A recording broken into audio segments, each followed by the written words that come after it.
Hi guys, what's going on, and welcome back to another video on Conqueror's Blade. So, we're back with a little bit more Season 5 stuff on what is effectively a pretty low effort video, because we're just going to have a look at the trailer that recently got released. I'm recording this on Wednesday morning, so we'll probably actually just put this video out almost straight away.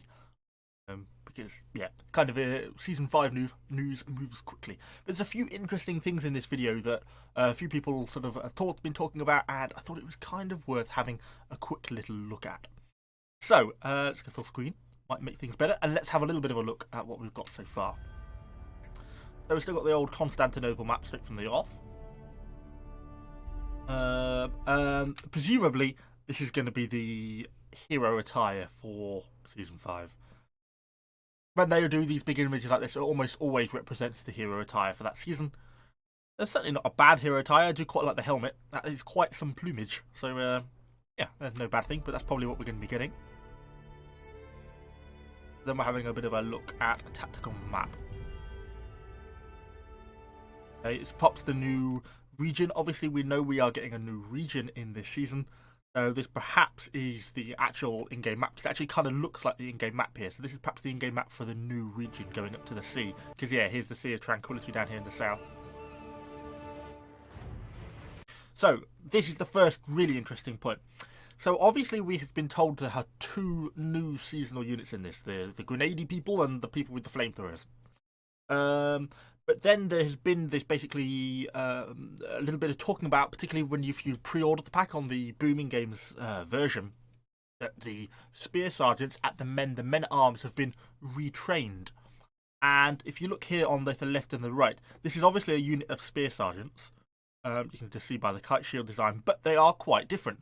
Not only have they got a completely different shield here, they have also got a different armor skin, and they're looking kind of different. So that opens up some important questions. Is it a reskin? Have they just reskinned these spear sergeants? Is it a skin you're going to be unlocking in the battle pass, something like that? You know, if it is, then obviously nice. I actually like the look of the shields. I love the shields, but it's not particularly eventful. But I've not really seen before any unit skins that change the shield design. So that kind of opens up the question that it perhaps isn't. And it could be a rework. In which case they've reworked both the spear sergeants and the men-at-arms, and that is a lot more interesting, although a little annoying considering I've just done a men-at-arms video. But let's carry on.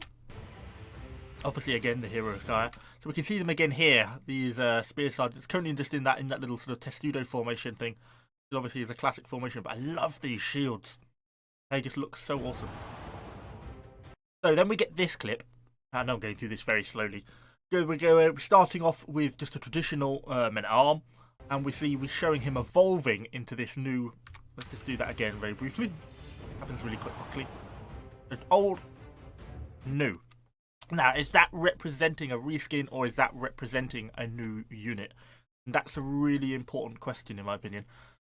Obviously, given the fact we've only been getting two announced units in the sort of the seasonal unit challenges, it does open up the possibility that they could have been working on a couple of other units, in which case, you know, reworking with the men-at-arms and the spear sergeants is certainly a possibility. So that's kind of what I'm hoping for. So I've got all my fingers crossed, kind of hoping that this is actually going to be a proper rework. Whether these are going to be a higher tier, whether they're going to be classed as a separate unit to the spear sergeants and men-at-arms, or if they're just going to be, you know, if you've already got them, then they'll transform into this new unit. It's something we really don't know. So yeah, fingers crossed. So then we see these men-at-arms kind of charging into battle. See them getting stuck into some fighting. Again, I love the shields and I love these sort of face helms. They're very nice. Fighting against a unit of ASAPs. Now this is kind of an interesting point. I'm back again, but you'll see here in a second these spear sergeants almost look like they're charging. And I know we're going over the same bit, but if you look at that impact, they actually do impact damage against that unit of ASAPs. Bang. So, are spear sergeants going to be getting a charge? That's a really interesting question.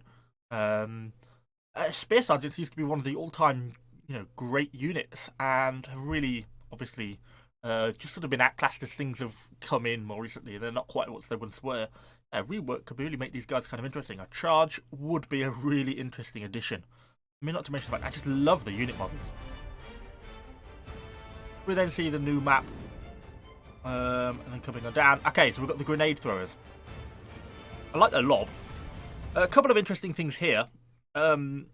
Is that one of my biggest concerns about the grenade throwers was they were going to act in a very similar way to the musket grenade, like the gunpowder grenade that when it lands, it blows and knocks everything down. So if you stand near a gunpowder grenade when it goes off, then you get knocked to the floor along with your unit and everyone else around you.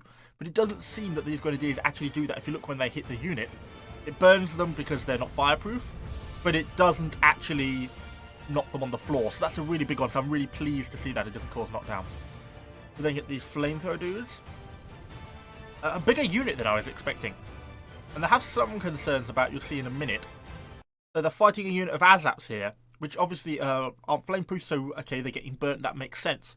But if I would expect a full unit of ASAPs charging and trying to engage these flame dudes to overwhelm them if these flame dudes have no support. And it looks like the flamethrowers are able to stand on their own and actually fully resist this attack. And you'll see, look how many dead bodies there are on the floor here. Against what is a fairly tough unit to deal with, I would have said. So, slightly concerning.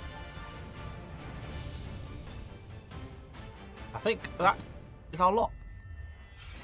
There's some kind of interesting stuff there then, really. The Grenadiers look pretty reasonable. I'm kind of really pleased to see they don't cause knockdown. That was my biggest concern. If they're just going to burn people who don't have the fireproof trait, then that's fine. As long as the fireproof trait holds true, then I think that's fine. The flamethrowers are perhaps a little bit more concerning. A little bit look like they're fairly strong. It looked like a decent sized unit as well. Kind of more people in that unit than I was expecting. And the fact that a unit of ASAPs perhaps can't touch them frontally is a little concerning. I thought, it was more going to be a unit that had to be used in conjunction with like a shield wall or allied support to keep the enemy at bay, and then you can sort of flame them down as they approach you. So perhaps a little bit concerning there, but we'll kind of just have to wait and see. Yeah, two really interesting one. These reworks on the men-at-arms or the spear sergeants. Yeah, really hoping that is going to be the case. It'd be really nice to see some changing up on that. Although a little annoying because I'll have to do a new men-at-arms video, but hey-ho, it'll be worth it. So anyway, that's all I've got time for today. Hopefully you've enjoyed the video. If you have, let me know what you think in the comments down below. Do you think it's going to be a rework or not? Or is it just going to be a reskin? Yeah, if you enjoyed the content, subscribe to the channel, and I shall see you all on the next video.